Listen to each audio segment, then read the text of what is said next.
আমি রাহি, জোহের এহসান রাহি। খামারগুলো আবার পশুতে ভরে গেছে। পুকুরের মাছ পালিয়ে গেলেও এখনও যথেষ্ট মাছ আছে। এবার পুকুরে নেটের ব্যবস্থা করা হলো। বন্যার সময় পানি বের হয়ে যাবে, কিন্তু মাছ আর পালাতে পারবে না। যারা খামারগুলো লুট করেছিল, ভেঙেছিল, তাদের কাজে লাগেই খামারগুলো পুনরায় ঠিক করা হয়েছে। সব স্বাভাবিকভাবেই চলছে। মামা আমার সাথে কাঁধে কাঁধ লাগিয়ে কাজ করেছে। তার মেডিকেল টিম সফলভাবে মহামারীর মোকাবেলা করেছে। চারিদিকে এখন শান্তি বিরাজ করছে। আমি বারান্দায় বসে বেহালা বাজাচ্ছি। মামা এসে আমার পাশে বসল। মামা আলতো করে আমার হাতে হাত ছোঁয়ালো। তুমি বেহালা বাজাবে? মামা, মামা আমার সাথে বেহালা বাজাতে লাগলো। বেহালা বাজাতে বাজাতে বলল, এখন সব ঠিক হয়ে গেছে। চারিদিকে কত শান্তি, তাই না? এটা বড় এক ঝড়ের আগাম বার্তা মামা। মামা আমার চোখের দিকে চেয়ে। আবার কিসের ঝড়? তার চোখ মুখে আতঙ্ক। তুমি ভয় করছো কেন? তিনি যা করেন ভালোর জন্যই করেন।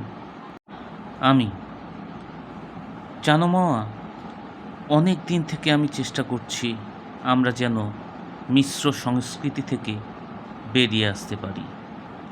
মামা, দেখবেন আপনার চেষ্টা কখনো বিফল হবে না।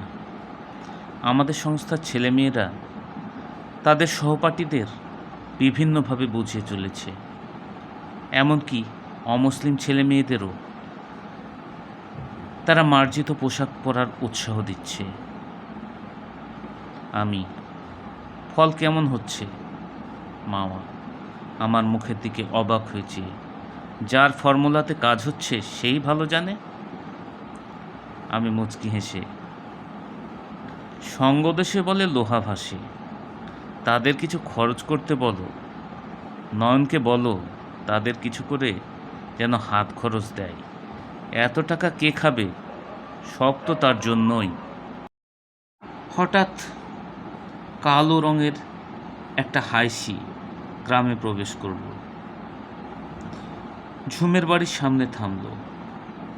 গাড়ি থেকে কোট প্যান্ট পরা বাদল বের হলো, সাথে ঝুম। একটু পরেই বের হলো জীবন আর ক্রিস্টিনা। গাড়ি থেকে নেমে ঝুম বারান্দার দিকে চেয়ে আছে। আমি হাত দিয়ে ইশারা করলাম। মামা, জীবন ভাইয়াকে চেনাই যাচ্ছে না, একেবারে আমূল পরিবর্তন। ক্রিস্টিনা তাকে খুব ভালোবাসে। চলো নিচে যাই।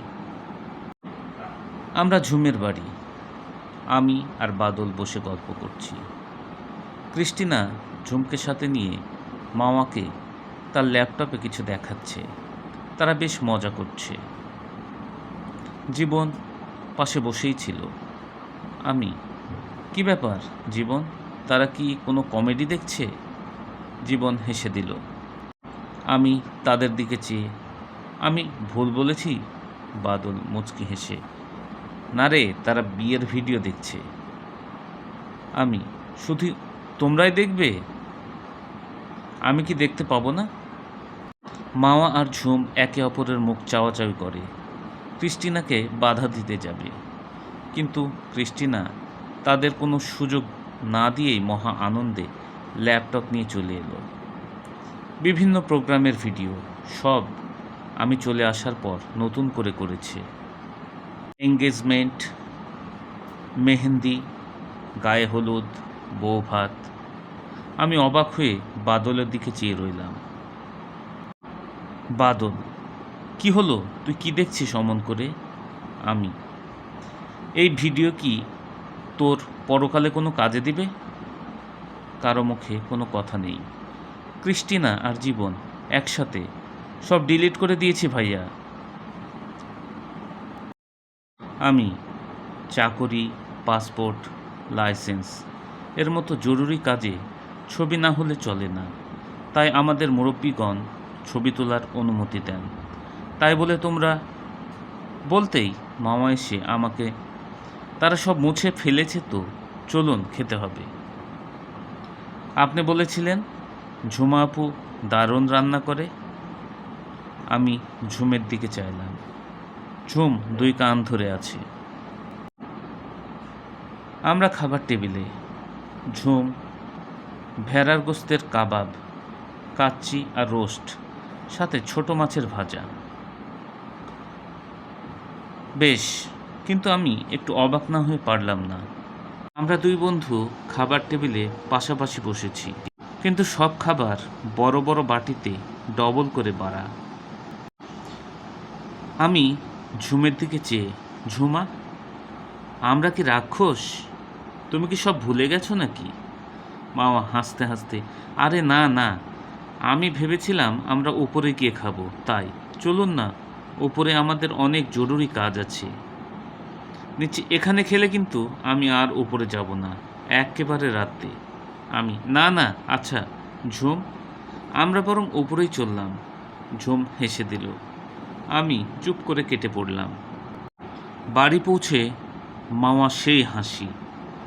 আমি মামাকে জড়িয়ে ধরে, তুমি ভালোই ফাজলামি শুরু করেছো। মামা, আমি করব না তো কে করবে? আমি, তা ঠিক আছে, কিন্তু আমি ভেবেছিলাম সবাই একসাথে খাবো, কিন্তু তা হলো না। মামা, আপনি কথা না বলে চুপ করে খেলেই তো পারতেন। আমি, মানে, বলে মামার মুখের দিকে চেয়ে হো হো করে হাসতে লাগলাম। হাসি থামিয়ে মামার দিকে চেয়ে বললাম, 20 বছর আগের কথা তো, ভুলে গেছিলাম। তুমি জিনিয়াস। আমি মাওয়াকে কাছে টেনে নিলাম। তুমি দারুণ ম্যানেজ করেছো মাওয়া। মাওয়া চরম আত্মবিশ্বাসের সাথে, আপনি রাহি, জহির এহসান রাহি, আর আমি মিসেস রাহি। আমি মাওয়াকে ধরে তার দিকে চেয়ে আছি। তার চোখে মুখে এক অপূর্ব সৌন্দর্য বিরাজ করছে, এক দারুণ আত্মবিশ্বাস। মাওয়া, এই যে, এখন কিন্তু খেতে হবে বলছি।